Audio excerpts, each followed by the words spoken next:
Hello everyone, a very happy, healthy and prosperous new year to you and your family members. आज के video का topic थोड़ा सा different होगा. Just to list down the agenda. So first of all हम बात करेंगे एक दो स्क्रिप्ट्स के बारे में जिनमें कुछ अपडेट्स पेंडिंग थे फ्रॉम द लास्ट वीडियोस. उसके बाद हम डैशबोर्ड केवल देखेंगे. आज दोनों डैशबोर्ड्स देखेंगे, डैशबोर्ड 1 एंड डैशबोर्ड 2, जिससे हमको समरी समझ में आएगा. सिंस मैंने नवंबर का वीडियो नहीं बना पाया था and I am really sorry for that. So इस वीडियो में हम नवंबर एंड दिसंबर का क्विकली समराइज करेंगे और उसके बाद हम नेक्स्ट मूव करेंगे कि डैशबोर्ड 2 में specifically I have added couple of more columns. उसमें से जनरेट करते हैं, उसका टाइप क्या है और उस पर टैक्सेस कैसे कैलकुलेट करना है वो मैंने मेंटेन करने का ट्राई किया है बिकॉज आई वांटेड टू पे एडवांस टैक्सेस. सो मैंने सितंबर और दिसंबर जो 15 को एडवांस टैक्स की डेडलाइन होती है उसके पहले मैंने कुछ एडवांस टैक्स भरा है. उसके कैलकुलेशन के लिए मैंने ये कॉलम सेट करे हैं. So will talk about that also. और फिर हम मूव करेंगे जीरोधा और एम स्टॉक्स जो अभी हम अकाउंट यूज करते हैं कवर्ड कॉल के लिए. उनके कॉन्ट्रैक्ट नोट्स देखेंगे जो लेटेस्ट कॉन्ट्रैक्ट नोट्स हैं, so that it will give you all the idea कि उसमें अभी कैसे ब्रोकरेजेस लग रहे हैं and what is my overall experience so far with M stocks. Then lastly हम ये देखेंगे कि हमने इस साल का जो जैन टू दिसंबर का टारगेट था वो अचीव कर पाया नहीं कर पाया, हाउ डिड वी परफॉर्म, और फिर नेक्स्ट ईयर का टारगेट हमारा क्या रहेगा. So these are going to be the agenda items for today's video. Okay, so let's start. So last time क्या हुआ था कि एक एनएमडीसी का ट्रेड था 2 महीने पहले around.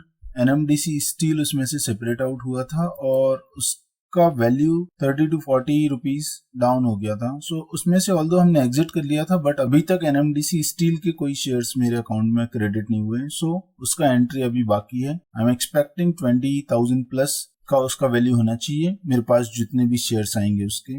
So that was the quick update on the NMDC कि मेरे पास अभी तक एनएमडीसी स्टील के शेयर नहीं आए. सो अगर किसी के पास उसका अपडेट्स हो कि कब तक वो क्रेडिट होने वाले हैं तो please comment on this video. Next is VEDL के साथ एक मिस्टेक किया है मैंने लास्ट मंथ में, लास्ट एक्सपायरी में. सो उसका जो दिसंबर कॉल सेल किया था मैंने वो एग्जिट नहीं कर पाया टाइम पे और आईटीएम एक्सपायर हुआ. वो 302.5 का मैंने सी सेल किया था और वो आईटीएम हुआ 308-309 के आसपास क्लोज हुआ था वो दिसंबर एक्सपायरी पे. सो वो मैंने वैसे ही छोड़ दिया था. somehow my order did not get execute. मैंने 2 ऑर्डर डाले थे, एक उसको एग्जिट करने का और दूसरा जनवरी का कॉल सेल करने का 305 रुपए का. लेकिन जब उसके बाद मुझे टाइम नहीं मिला दिन भर और फिर बाद में प्रॉब्लम ये हो गया कि जो जनवरी का था कॉल वो सोल्ड हो गया, वो एग्जीक्यूट हो गया, लेकिन दिसंबर का नहीं हो पाया तो आईटीएम एक्सपायर हुआ है. सो इसकी वजह से मेरे अकाउंट में जो डीमेट अकाउंट में शेयर्स हैं सो वो लोग कट कर लेंगे. अभी मुझे जनवरी का लिए देखना है कि जनवरी का मैं कॉल सेल हो रखा है जो उसको एग्जिट करूं या फिर जो लॉट है उसका एक बार और परचेज कर लूं. सो ये मैं डिसीजन लूंगा नेक्स्ट वीक में and I will update into the dashboard accordingly. Okay, so ये 2 क्विक अपडेट थे अबाउट these 2 scripts. others जैसा एज यूजुअल हमारा कवर्ड कॉल चल रहा है वो देख ही रहे होंगे आप लोग होपफुली फ्रॉम द डैशबोर्ड. जिन लोगों ने भी एक्सेस ले रखा है, जिन्होंने नहीं लिया है प्लीज मुझे मेल कर दीजिए या फिर इस वीडियो में या किसी भी वीडियो में आप कमेंट में आपका मेल आईडी डाल दीजिए and I will have you added there. Okay, so next हम ये देखते हैं कि अभी हमारा डैशबोर्ड ओवरऑल परफॉर्मेंस कैसा रहा है. सो अगर आप देखेंगे तो इसमें अराउंड 30 स्क्रिप्ट्स हो रखे हैं अभी तक जिसमें हमने काम किया है और इस अकाउंट का बेसिक प्रिंसिपल ये रखा है कि इसमें टोटल टॉप 50 में ही हम ट्रेड करेंगे.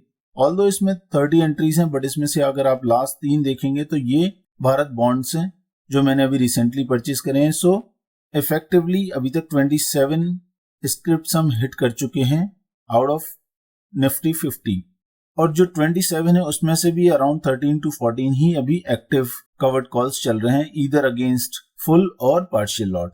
जो लास्ट के 3 हैं उनका मेनली ये पर्पज है कि अभी लास्ट क्वार्टर में और लास्ट टू लास्ट क्वार्टर में I think there is some concept called quarterly settlement by the brokers. So उनके पास जो भी सरप्लस मनी पड़ा हुआ है आपका, वो आपके बैंक अकाउंट में वापस से भेज देते हैं वो। उसकी वजह से मेरा जो फंड मैनेजमेंट का इसमें ट्रैकिंग था कि मैंने कब कब कितना कितना पैसा डाला है इन अकाउंट्स में और कितना अभी ओवरऑल टोटल इन्फ्यूज्ड कैपिटल हो गया है, वो ट्रैकिंग मेरा गड़बड़ हो रहा था क्योंकि मैंने देख नहीं पाया कि मेरे अकाउंट में उन्होंने वापस भी कर दिया है अमाउंट। तो उसकी वजह से मैंने एक उसका सोल्यूशन ये निकाला है कि जो भी सरप्लस अमाउंट है उसमें से मैं ट्राई करूंगा ज्यादा से ज्यादा भारत बॉन्ड परचेज करने का। जो मैं अमाउंट यूज करता हूं to sell the covered call, उसके जो मार्जिन के लिए करता हूं, instead of the cash which is lying idle into my account, मैं अभी उसको भारत बॉन्ड्स में डिप्लॉय कर दूंगा और फिर उन भारत बॉन्ड्स की जो भी यूनिट्स मिलेंगे मुझे उनको प्लेस कर दूंगा so that I will get the margin finally. और मैं उसको यूज करके अगेन जैसे कवर्ड कॉल सेल कर रहे थे वैसे ही अभी भी सेल कर पाएंगे। एक एडिशनल छोटा सा बेनिफिट ये हो जाएगा कि भारत बॉन्ड्स का भी वैल्यू बढ़ेगा over the period of time, तो वो भी एक तरह से मेरे रिटर्न में कैलकुलेट होगा, जैसा भी आप लोग देख भी रहे होंगे कि इसमें अराउंड 8-10 हजार रुपए का प्रॉफिट हो भी रहा है अभी लास्ट 1 मंथ में। सो अभी तक मैं 10-11 लाख के भारत बॉन्ड्स ले चुका हूँ, इवन 12 लाख से भी ऊपर के ले चुका हूँ मैं। So hopefully this will take care of that quarterly settlement वाला amount up to some extent. So ये था ओवरऑल डैशबोर्ड 1 का समरी। डैशबोर्ड 2 में चलते हैं। सो डैशबोर्ड 2 में अगर आप देखेंगे तो हमारा नवंबर में जो वीडियो नहीं बना पाया था मैं, उसका टोटल ट्रेड्स जो था वो टोटल हमने 24 ट्रेड्स लिए थे और 24 ट्रेड्स में टोटल हमारा प्रॉफिट में गया था नवंबर मंथ अराउंड 34,000 का प्रॉफिट हुआ था। और उसमें डिविडेंड्स भी थे, 3 डिविडेंड थे और बाकी के सारे अपने इक्विटी या फिर F&O के ट्रांजैक्शंस थे। अगर दिसंबर की बात करें तो दिसंबर में अराउंड हमने 22 ट्रेड्स लिए हैं और 1.4 लैक्स का हमारा टोटल प्रॉफिट हुआ है। सो नवंबर और दिसंबर का अराउंड 1.7 का प्रॉफिट हुआ है हमारा। इसमें अगर आप देखेंगे तो मैंने 2 और कॉलम ऐड करे हुए हैं। 2 कॉलम का फंडा अभी ये है कि पहले जो कॉलम है उसमें ट्रेड का टाइप मैंने रखा हुआ है, तो मैंने पिछले वीडियोस में बताया भी था कि ये जो अकाउंट में मेंटेन करता हूँ और कवर्ड कॉल हम करते हैं तो कवर्ड कॉल में 3 टाइप के प्रॉफिट्स होते हैं हमको। एक होता है F&O सेगमेंट में माना जाता है जिसको पूरा business as a business income consider करते हैं। दूसरा इक्विटी होता है, वो इक्विटी का जो मोस्टली हमारे ट्रांजेक्शंस होते हैं या प्रॉफिट्स होते हैं वो सारे short term capital gain tax में जाते हैं और उस पर 15% ही लगता है। जो बिजनेस इनकम रहता है वो अपने स्लैब के हिसाब से उस पर टैक्स लगता है which is 30% in my case. और तीसरा जो होता है वो डिविडेंड इनकम होता है, उस पर भी टैक्स स्लैब के हिसाब से टैक्स लगता है which is again 30% in my case. So मैंने क्या किया, इन तीनों का कैटेगराइजेशन किया and then last column which is F column, उसमें मैंने उसका टैक्स का कैलकुलेशन डाला है with the help of formula की कौन सा ट्रेड का टाइप होगा तो कितना हमको टैक्स लगेगा। सो उसका टैक्स का कैलकुलेशन है इन द F कॉलम। सो अभी तक हमारा अगर जैन टू दिसंबर देखेंगे तो if you guys remember 6 lakh का हमारा टारगेट था, क्योंकि जो एवरेज कैपिटल था वो 5 लाख से स्टार्ट होकर 85 लाख तक आता है और 50 लाख के एवरेज कैपिटल से हमने पकड़ा था उसको और 50,000 पर मंथ का हमने टारगेट सेट किया था। वो उसका डिटेल भी मैंने पास्ट वीडियोस में बताया हुआ है, तो वो आप लोग एक बार चेक कर सकते हैं। 6 लाख का जो टारगेट था उसके अगेंस्ट हमारा जो टोटल कैश फ्लो है, टोटल प्रॉफिट हुआ है वो 8.7 लाख हुआ है और उसमें जो टैक्स अभी निकल के आता है वो अराउंड 2 लाख आता है। सो टैक्स के पहले हमारा जो टारगेट था उससे हमने काफी अच्छे से अचीव कर लिया है उसको और उसके ऊपर हमने 2-3 लाख रुपए और बना लिए हैं। सो 6 लाख के अगेंस्ट हमने 9.25 लाख बना लिए हैं। अगर हम उसमें से टैक्स निकाल भी देते हैं 2 लाख का तो भी हमारे पास 6.25 लाख रुपए का ओवरऑल बेनिफिट हुआ है। सो अभी इसके ऊपर हमको और क्या चार्जेस लगते हैं वो रहता है ब्रोकरेजेस और अदर ट्रांजेक्शन चार्जेस जो गवर्नमेंट को या फिर एक्सचेंज को जाते हैं। सो इसके अलावा ये रह जाते हैं, वो हम नेक्स्ट कभी वीडियो में देखेंगे जब मैं एक्चुअल अपना जीरोधा का अकाउंट आप लोगों को शो करूंगा। ओके, सो अभी ये जो 2 लाख का टैक्स निकल रहा है अभी तक के प्रॉफिट का, मैंने क्या किया है कि 15 सितंबर और 15 दिसंबर को 1-1 लाख रुपए का एडवांस टैक्स भी भर दिया है सो दैट जब मैं फाइनली ITR फाइल करूं तो मुझे इंटरेस्ट पे ना करना पड़े जो ड्यू टैक्स है मेरे ऊपर। सो ये था quick update on dashboard 1 and dashboard 2। इसमें किसी के भी कोई भी क्वेश्चन रहेंगे, ये कैसे कैलकुलेट होता है, टैक्स कितना किस पे लगता है, तो आप प्लीज मुझे कमेंट्स में डाल दीजिए and then I will try to get it resolve in the next video. Okay, will move to the next section which is contract notes. So contract notes अगर आप देखेंगे तो ये रहा एम स्टॉक का कॉन्ट्रैक्ट नोट। इसमें ये last जब भी हमने ट्रांजेक्शन किया था around I think expiry day पे किया था 29 दिसंबर को। सो इसमें हमने नेस्ले का जो हमारा कवर्ड कॉल चल रहा था उस दिसंबर का मैंने एग्जिट किया था इसमें से। इसमें अपने पास लॉट के अगेंस्ट 4 ही शेयर्स हैं। सो और इसका हमने अराउंड 19,200 के आसपास हमारा परचेज प्राइस था और हमने काफी दूर 21,000 का जाके कॉल सेल किया था। ये ओटीएम एक्सपायर हो गया था। सो एक ये ट्रांजेक्शन है और दूसरा मैंने जनवरी में टाटा मोटर्स के लिए एक पोजीशन बनाई विच इज पुट सेल किया हुआ है जनवरी के लिए। सो ये 2 ट्रांजेक्शंस थे। इन 2 ट्रांजेक्शन का अगर आप हिसाब देखेंगे नीचे तो 1700 रुपए का टोटल हमने प्रीमियम इनमें कलेक्ट किया हुआ है। जो सिक्योरिटी ट्रांजेक्शन टैक्स है वो 1 रुपए लगा है। Brokerage, this is important, so brokerage is 0। Exchange transaction charges हैं जो 0.91 है और भी उनपे फिर जीएसटी लगा हुआ है। सो 0.16 जीएसटी है। टोटल अगर आप देखेंगे तो हमारा इसमें से 1700 रुपए जो हमने प्रीमियम कलेक्ट करा हुआ था उसमें से 1697.92 आया है। मतलब हमारा just little more than 2 rupees इसमें गया है against the taxes, not a single penny for the brokerage. So this is the best thing about M stocks. बाकी अगर आप ओवरऑल एक्सपीरियंस मेरा अगर पूछेंगे तो जो इनका यूजर इंटरफेस है frankly speaking I am not very happy about that. उतना ज्यादा स्मूथ नहीं है। मे बी उसके ये भी रीजन हो सकता है कि now I am used to zero था, इसलिए मुझे उतना अच्छा नहीं लगा है अभी एम स्टॉक्स का। Maybe over the period of time once I start using it more frequently maybe I may get used to it, but अभी उतना मजा नहीं आता है उसको यूज करने में फ्रेंकली स्पीकिंग। जीरो था का अभी भी मुझे मस्त लगता है। सारे ऑपरेशंस अभी काइंड ऑफ वो यूज टू हो गए हैं तो सारे ऑपरेशंस पे अपने आप ही चला जाता है नजर की किसके लिए कहाँ पे क्लिक करना है। एम स्टॉक में थोड़ा सा ढूंढना पड़ता है अभी। बाकी ओवरऑल कोई एरर्स या वैसा कुछ नहीं आता है। उनका सॉफ्टवेयर भी स्मूथ है। ऐप के थ्रू ही करता हूं मैं बाय द वे मोबाइल का। So I don't know whether they have the web interface और नॉट। सो ये था एम स्टॉक का।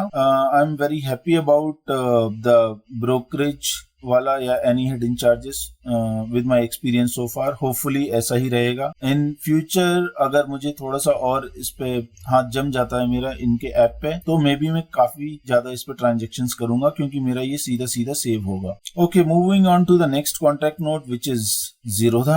जीरोधा में मेन हमारा सारा ट्रेड्स होते हैं। सो इसमें आप देखेंगे कि बहुत सारा एक्सपायरी डे का सिंस ये कॉन्ट्रैक्ट नोट है तो सारे इसमें ट्रांजेक्शंस आ गए हैं। इनमें से भी आप if you just focus on this first column में तो ये इक्विटी वाला है। सो इक्विटी पे ब्रोकरेज 0 लगता है जीरोधा पे। और जो डेरिवेटिव्स हैं, डेरिवेटिव्स में बेसिकली ब्रोकरेज लगता है 20 रुपीज पर ऑर्डर। सो ब्रोकरेज का भी अगर ये फर्स्ट कॉलम आप देखेंगे तो ये बहुत सारे में ऑर्डर नंबर 111 लिखा हुआ है। ये 11 वाले ऑर्डर का मतलब ये है कि मैंने ये सारे जो भी आईटीएम हो रखे थे एक्सपायरी डे पे मैंने एग्जिट नहीं किया उन पोजीशंस को मैनुअली, और ये जीरोधा सिस्टम ने ऑटोमेटिकली एग्जिट किया, उनको क्लोज किया on the day of expiry. इसलिए ये सब पे डिफॉल्ट ऑर्डर आईडी उनका आ रहा है। केवल ये 3 जो ट्रेड्स हैं ओएनजीसी का, रिलायंस का और वेदांता का, ये 3 मैंने किए हुए हैं। सो इन 3 का हमको ब्रोकरेज आइडियली लगना चाहिए। So that will check. Total 11 positions में से 3 हमने मैनुअली किया है। सो लास्ट टाइम किसी का क्वेश्चन भी था कि जो automatically Zerodha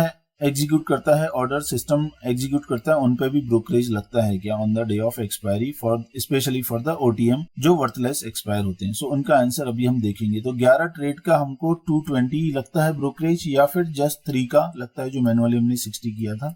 and the answer is the brokerage. Here it is. So अगर आप देखेंगे तो ब्रोकरेज हमको केवल 60 रुपीज चार्ज हुआ है। मतलब जो हमने मैनुअली एग्जीक्यूट करे हैं ऑर्डर्स उनका ही केवल ब्रोकरेज लगता है। जो वर्थलेस एक्सपायर हो गए उनका हमको कोई भी ब्रोकरेज नहीं लगा है इसमें। बाकी के सारे जो भी चार्जेस हैं अगेन सेम, वो एम स्टॉक में भी लगते हैं, जीरोधा में भी लगते हैं। So nothing new on that. So इसमें अगर ये सपोज ये तीनों ऑर्डर मैंने एम स्टॉक पे किया होता तो मेरे 60 रुपीज सीधा सीधा बच जाता उसमें। सो ये था contract note of Zerodha.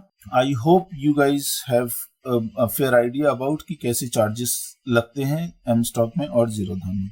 The major difference is brokerage, otherwise सारे चार्जेस सेम है। Just to summarise that. Okay, अभी अगर ओवरऑल हम परफॉर्मेंस देखेंगे, जो हमारा डैशबोर्ड है उसके परफॉर्मेंस के हिसाब से अभी हमारा अराउंड 50,000 पर मंथ का टारगेट हो चुका है पूरा फ्रॉम जनवरी टू मार्च। सो अभी हमारा जो ओवरऑल कैपिटल है, कैपिटल 85 lakhs हमारा उसमें इन्फ्यूज हो चुका है as on December end. Over the next 3 months मतलब जैन, फेब और मार्च 5-5 लाख रुपए और मैं डालने वाला हूं इन अकाउंट्स में, और इसके बाद regular income 1 lakh average target में रखूंगा April onwards. For the next 3 months I am setting a target of around 2.5 lakhs। So Jan, Feb, March में 2.5 lakhs का और अगर अचीव हो जाता है that would be very good for this account. Again ये जस्ट टारगेट है, I do not want to just fight with the market and then get these returns back from it. So वो मेरा कोई भी intention नहीं है। अगर भगवान की कृपा हुई और आप लोगों का साथ हुआ, आप लोगों की दुआएं हुई, तो फिर मे बी मैं ये टारगेट भी अचीव कर सकता हूँ। So but I will keep you guys posted on that. April onwards हम 1 लाख का टारगेट रखेंगे। 1 लाख का टारगेट और इस अकाउंट का साइज 1 करोड़ का रखने के पीछे एक मोटिव और है कि मेरे जो खर्चे होते हैं, मंथली एक्सपेंसेस, हाउस रेंट या जो भी खर्चे होते हैं, स्कूल फीस, सब मिला के मेरा अराउंड 1 लाख रुपए का खर्चा होता है। और अगर वो 1 लाख रुपए on an average every month 1 lakh अगर आता है that would be very good for me. फिर मुझे एक्सपेंसेस, जो हमारे रेगुलर एक्सपेंसेस होते हैं, उनके लिए मुझे कोई कुछ भी अलग से सोचना नहीं पड़ेगा। So that is my overall target which I am setting. Okay, so that's all for this video. I hope you guys like the content. If you guys have any question, please post into the comment section, और dashboard के access के लिए mail या comment कर दीजिए और आपका mail ID share कर दीजिए so that I will have it added. Thank you so much everyone and have a great year ahead. Thank you.